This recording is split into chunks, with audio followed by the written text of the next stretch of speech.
قال سبحانہ وتعالی فی القرآن المجید فی القرآن الحمید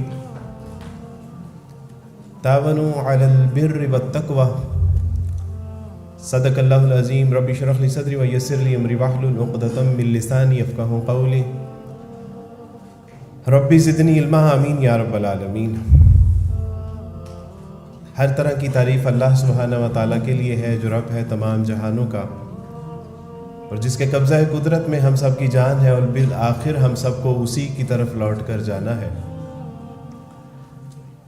کروڑوں درود و سلام نبی کریم صلی اللہ علیہ وسلم کی ذات اقدس پر کہ جنہوں نے بھٹکی ہوئی انسانیت کو ایک ایسا صراط مستقیم عطا کیا کہ جس پر چلنے کا انعام اللہ کے یہاں وسیع جنتیں ہیں۔ میرے لیے یہ آج سعادت کی بات ہے کہ میں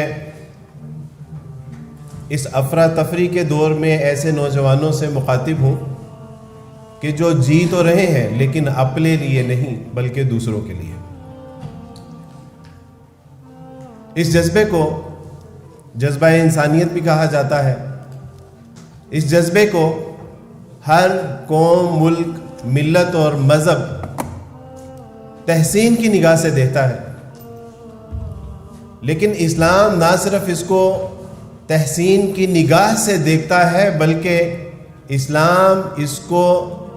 اخلاق حسنہ اور عبادت قرار دیتا ہے جو کام آپ احباب کر رہے ہیں۔ اللہ سبحانہ و تعالیٰ نے جہاں پہ ایک بہت عظیم کتاب ہمیں دی، کتاب اللہ قرآن مجید، جو کہ کتاب ہدایت بھی ہے، اس قرآن کی عظمت یہ ہے کہ اللہ سبحانہ و تعالیٰ سے زندہ قرآن لو انزلنا هذا القرآن على جبل لرأيته خاشعا متصدعا من خشیۃ اللہ، کہ اس کتاب کو اگر ہم کسی پہاڑ کے اوپر نازل کرتے تو وہ پہاڑ دبتا پھٹتا ریزہ ریزہ ہو جاتا، اور اسی عظیم کتاب کے اندر اللہ سبحانہ و تعالیٰ نے ایک نحیف سی، ایک چھوٹی سی، بعض اوقات نہ نظر آنے والی چیونٹی کا تذکرہ کیا ہے، اور اس چیونٹی کا تذکرہ کرتے ہوئے اللہ سبحانہ و تعالیٰ ارشاد فرماتے ہیں قرآن مجید میں سورہ عنکبوت، ایک چیونٹی کہتی ہے یا ایھا النمل ادخلوا مساکنکم، کہ چیونٹیوں اپنے اپنے بلوں میں گھس جاؤ، کیونکہ سلیمان کا لشکر آ رہا ہے اور ممکن ہے کہ وہ تمہیں اپنے گھوڑوں کے پاؤں تلے رون دے اور تم کو خبر تک نہ ہو۔ میں نے جب اس آیت کو پڑھا تو میں نے کہا کہ یہ اتنا عظیم کلام ہے اور اللہ ایک چیونٹی کی مثال دے رہے ہیں۔ اللہ سبحانہ و تعالیٰ کو دوسروں کی خیر خواہی کا جذبہ اتنا پسند آیا کہ اللہ سبحانہ و تعالیٰ نے اس چیونٹی کے اس عمل کو قرآن مجید میں تا قیامت ہمارے لیے ایک مثال بنا کے پیش کرتی ہے۔ آپ تو چیونٹیوں کو نہیں، آپ تو انسانوں کو بچا رہے ہیں۔ اللہ سبحانہ و تعالیٰ نے آپ احباب کو جو جذبہ خیر آپ کے اندر دیا ہے، ممکن ہے کہ لوگ آپ کو کہیں کہ تمہارے سامنے تو تمہارا فیوچر ہے، تم نے ابھی ماسٹر کرنا تھا، تم نے پی ایچ ڈی کرنی تھی، تم نے ابھی ابراڈ ایجوکیشن کے لیے جانا تھا، تم یہ کیا کر رہے ہو؟ یہ تو فقراء لوگوں کا کام ہے، یہ تو بیکار اور جن کے پاس کوئی فن، ہنر، صلاحیت نہیں ہوتی، یہ تو ان لوگوں کا کام ہے۔ What are you doing here and there؟ لیکن جب آپ اللہ کے قرآن میں اور رسول اللہ صلی اللہ علیہ وسلم کے فرمان میں دیکھتے ہیں تو پتہ چلتا ہے کہ یہ کام عام کام نہیں ہے۔ تمام انبیاء علیہ الصلوۃ والسلام کو آپ اٹھا کے دیکھ لیجئے۔ آج تو کہتے ہیں نا کہ اسلام اور سیاست کا کیا تعلق ہے؟ واللہ اسلام ہی تو صحیح سیاست کرنا سکھاتے ہیں، اسلام ہی تو بتاتا ہے کہ حقیقی بادشاہت کس کی ہوگی، حقیقی نظام کس کا ہوگا، اور جو اللہ کے بندے ہیں ان کو صحیح معنوں میں ان کے جینے کا حق کون دیتا ہے، یہ اسلام ہی تو بتاتا ہے۔ تو تمام انبیاء علیہ الصلوۃ والسلام نے نہ صرف ہدایت، رشد و ہدایت کا پیغام دیا بلکہ انہوں نے ریاست و سیاست کے معاملات بھی سنبھالے، اور ساتھ میں انہوں نے خدمت خلق کا درس بھی دیا۔ آپ اٹھائیے، when I was a Christian تو میں دیکھتا تھا کہ مسیح علیہ السلام کی تعلیمات میں مسیح علیہ السلام کبھی کسی اندھے کو بینائی عطا فرما رہے ہیں، کبھی کسی گونگے کو گویائی عطا فرما رہے ہیں، کبھی کسی بہرے کو سماعت معجزات کے ذریعے جو ہے وہ کبھی بھوکوں کو کھانا کھلا رہے ہیں۔ موسیٰ علیہ السلام کو دیکھتے ہیں تو ان کی زندگی کا آغاز ہی ہے کہاں سے غلامی کے لیے جو ہے اپنی جان جوکھوں میں ڈال دی اور پوری قوم کو غلامی سے نجات دینے کے لیے ساری زندگی لگے رہے۔ اور نبی کریم صلی اللہ علیہ وسلم کی ذات اقدس کا جب ہم مطالعہ کرتے ہیں، آپ علیہ السلام جب خدیجہ رضی اللہ تعالیٰ عنہ کے پاس آتے ہیں تو کہا کہ خدیجہ میرے اوپر ایک وحی نازل ہوئی اور مجھے شدید اس سے جو ہے وہ ایک کرب کی کیفیت محسوس ہو رہی ہے، کیونکہ پہلے کبھی تجربہ نہیں تھا۔ امی خدیجہ رضی اللہ تعالیٰ عنہ نے کیا ارشاد فرمایا؟ ارشاد فرمایا اے محمد آپ تو بیواؤں کی سرپرستی کرنے والے ہیں، یتیموں کے سر پہ دست شفقت رکھنے والے ہیں، آپ تو بھوکوں کو کھانا کھلانے والے ہیں، پیاسوں کو پانی پلانے والے ہیں، اللہ سبحانہ و تعالیٰ آپ کو ضائع نہیں ہونے دیں گے۔ کچھ عرصہ پہلے میں عیسائی تھا تو زمانہ عیسائیت میں نے نبی کریم صلی اللہ علیہ وسلم کی سیرت کا مطالعہ شروع کیا۔ افسوس کہ آج تو ہم مسلمان بھی رسول اللہ صلی اللہ علیہ وسلم کی سیرت پڑھنے سے قاصر ہیں، لیکن اللہ سبحانہ و تعالیٰ نے زمانہ عیسائیت میں ہی نبی علیہ السلام کی سیرت کا مطالعہ کرنے کی توفیق عطا فرمائی، اور جہاں پہ لونڈی اور غلاموں کا چیپٹر آیا تو میں حیران تھا کہ آج وہ لونڈی اور غلام کہاں پر ہیں۔ تو پتہ یہ چلا کہ رسول اللہ صلی اللہ علیہ وسلم نے غلام اور لونڈیوں کے ساتھ شفقت، محبت، درگزر، احسار، قربانی، ان کو آزاد کرنے کے اوپر اتنے اجر و ثواب کی پیشن گوئیاں دیں کہ لوگوں نے کیا کیا؟ رسول اللہ صلی اللہ علیہ وسلم نے فرمایا کہ خبردار، جو تم کھاتے ہو وہی تمہارا غلام کھائے، جو تم پہنتے ہو وہی تمہارا غلام پہنے، جو تم پیتے ہو وہی تمہارا غلام پیے، اور جہاں تم رہتے ہو وہیں تمہارا غلام رہے۔ ایک ہی دسترخوان پہ ان کو اپنے ساتھ بٹھا کے کھانا کھلانا۔ اور بعد میں پتہ چلا کہ صحابہ کرام رضوان اللہ اجمعین کی حیات طیبہ میں بعض اوقات ایسا بھی ہوتا تھا کہ ایک ہی فرد کا کھانا ہوتا تھا اور آقا وہی ایک فرد کا کھانا اپنے غلام کو کھلا دیتے، اور غلام کہتا کہ آقا آپ کہا کہ نہیں، میں تو اپنے آقا کا حکم پورا کر رہا ہوں، اپنے غلام کو بھوکا نہیں رکھ سکتا۔ اور کیا ہوا؟ اسی حسن اخلاق اور معاملات سے وہ تمام کے تمام غلام، لونڈیاں، باندیاں سب کے سب ہلکا بگوش اسلام ہو گئے۔ الحمدللہ اسلام ہمیں یہ سکھاتا ہے کہ تمام اپنے جذبات، احساسات، کیفیات اور آپ یہاں تک کہ اپنی ذات کے اوپر جب آپ دوسرے کو ترجیح دیں گے تو پھر آپ کے اندر ایک سیروٹونن ایک کیمیکل ہے، ایک کیمیکل ہے جو برین میں پروڈیوس ہوتا ہے، اور وہ پروڈیوس ہی تب ہوتا ہے کہ جب آپ دوسرے کی مدد کرتے ہیں۔ اور وہ کیمیکل آپ کے اندر کام کیا کرتا ہے؟ وہ آپ کے اندر اطمینان اور سکون قلب یہ آپ کے اندر جو ہے وہ پیدا کرتا ہے، اور رسول اللہ صلی اللہ علیہ وسلم کی ساری تعلیمات ہی اس کے اوپر ہے۔ ابو حجم جنگ یرموک میں آتے ہیں اور وہ اپنے چچا زاد بھائی کو تلاش کر رہے ہیں،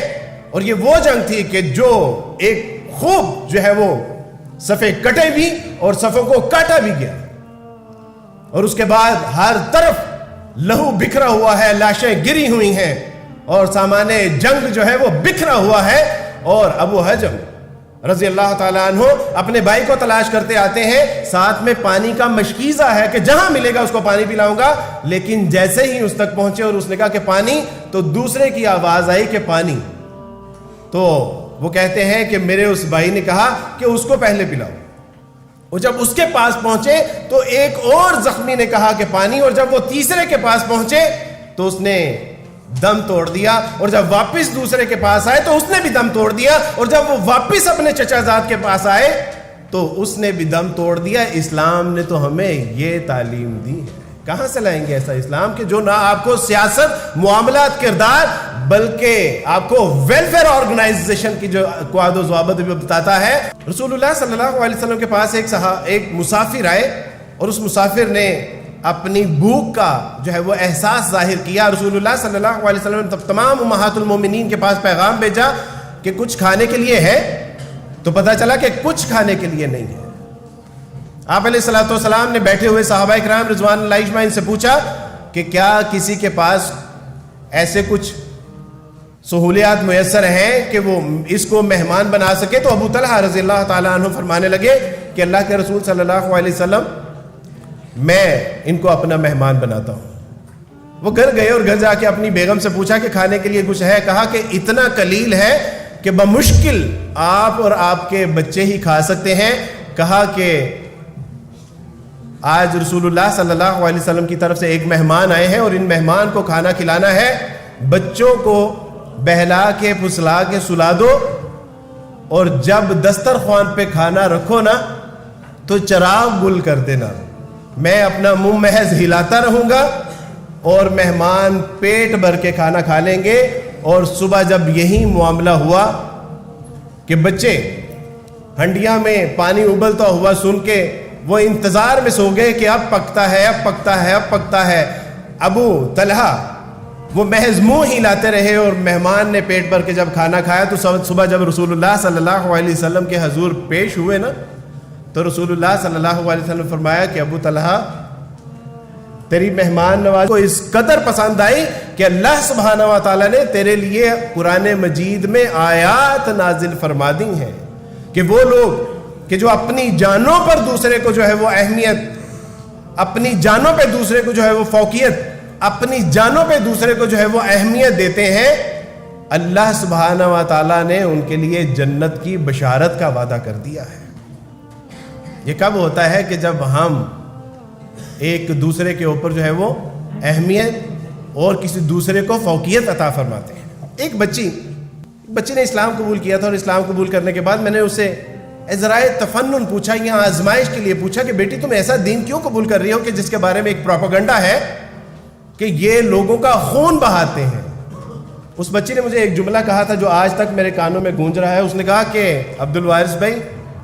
جو مذہب رستے سے تکلیف دینے والی چیزوں کو ہٹانے کا حکم پہ جنت کی بشارت دیتا ہو، وہ کسی کا گلا کاٹنے کا حکم کیسے دے سکتا ہے؟ اور آج اگر وہ بچی یہاں پر ہوتی تو میں اس سے کہتا کہ بیٹا اسلام خون بہانے کا نہیں، اسلام خون دینے کا حکم دیتا ہے۔ اور ان سے رسول اللہ صلی اللہ علیہ وسلم کی سیرت طیبہ جب آپ پڑھتے ہیں تو آپ کو پتہ چلتا ہے کہ ایک ایسی عورت کہ جس نے ساری زندگی ایک طوائف کا کام کیا، ساری زندگی اس نے اللہ اور اس کے رسول صلی اللہ علیہ وسلم اور انسانیت سوز معاملات میں گزار دی، اور ایک بار جب وہ گزرتی ہے اور اس کو ایک کتا نظر آتا ہے جو گیلی زمین کو چاٹ رہا ہے اپنی پیاس بجھانے کے لیے، اور اس نے اپنا جوتا نکالا، اور جوتا نکالنے کے بعد اس کو جب ڈالا اس نے کنویں کے اندر اور اپنے دوپٹے کے ساتھ اس کو کھینچا اور اس کو پانی پلایا، تو رسول اللہ صلی اللہ علیہ وسلم نے فرمایا کہ اس عورت کے ساری زندگی کے گناہ اللہ سبحانہ و تعالیٰ نے اس کے چھوٹے سے عمل کے سبب سے معاف فرما دی۔ آپ تو کتے کو پانی نہیں پلا رہے، آپ تو زندگیاں بچا رہے ہیں۔ آپ تو وہ عظیم لوگ ہیں کہ جو اپنے خون سے جو ہے وہ دوسرے گھروں کی آبیاری کر رہے ہیں، ان کے بچوں کے گلستانوں کو سجا رہے ہیں۔ آپ تو کتے سے کہیں زیادہ بڑا کام کر رہے ہیں۔ میرے دوستوں، بھائیو، بزرگوں، آخری بات کر کے میں آپ سے اجازت چاہوں گا، اور وہ یہ کہ یہ سارے کام جو اللہ اور اس کے رسول صلی اللہ علیہ وسلم نے ہمیں بتائے، سکھائے، کر کے دکھائے، اور صحابہ کرام رضوان اللہ اجمعین نے ہمارے لیے زندگیاں بطور مثال پیش کر دیں۔ میرے بچوں، میرے بھائیوں، میری بہنوں، میری بیٹیوں، کہیں ایسا نہ ہو کہ ہم ساری زندگی ایک کاز کے لیے تو لگے رہے لیکن باقی کے معاملات جو ہے وہ ہم درگزر کر دیں، ہم نظر انداز کر دیں، ہم تعلیم کو جو ہے وہ سیکریفائز کر دیں، ہم اپنے والدین کی خدمت کو جو ہے وہ سیکریفائز کر دیں، ہم اپنے فیوچر کو نظر انداز کر دیں، یہاں تک کہ اللہ اور اس کے رسول صلی اللہ علیہ وسلم کے دین کے تقاضے جو میرے اور آپ کے اوپر جو ہے وہ عائد ہوتے ہیں ان کو ہم نظر کر دیں، صرف اس لیے کہ یہ کوز سب سے بڑا ہے۔ سب سے بڑا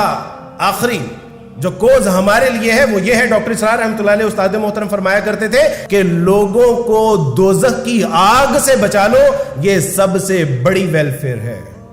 اور میرے اور آپ کے ذمے 4.5 ارب لوگ ہیں کہ جن تک ہم نے اسلام کا پیغام پہنچانا ہے، جن تک اللہ اور اس کے رسول صلی اللہ علیہ وسلم کی تعلیمات کو پہنچانا ہے، جن تک حقیقی کامیابی اور کامرانی اور حقیقی ویلفیئر کا جو ہے وہ پیغام پہنچانا ہے۔ اللہ سبحانہ و تعالیٰ سے دعا ہے کہ اللہ سبحانہ و تعالیٰ ہماری مدد بھی فرمائے، رہنمائی بھی فرمائے، اور دنیا اور آخرت کی ایسی کامیابی اور کامرانی عطا فرمائے کہ جیسی اللہ سبحانہ و تعالیٰ کے یہاں مطلوب ہے، محبوب ہے اور مقصود ہے۔ بارک اللہ فیکم، وآخر دعوانا ان الحمد للہ رب العالمین۔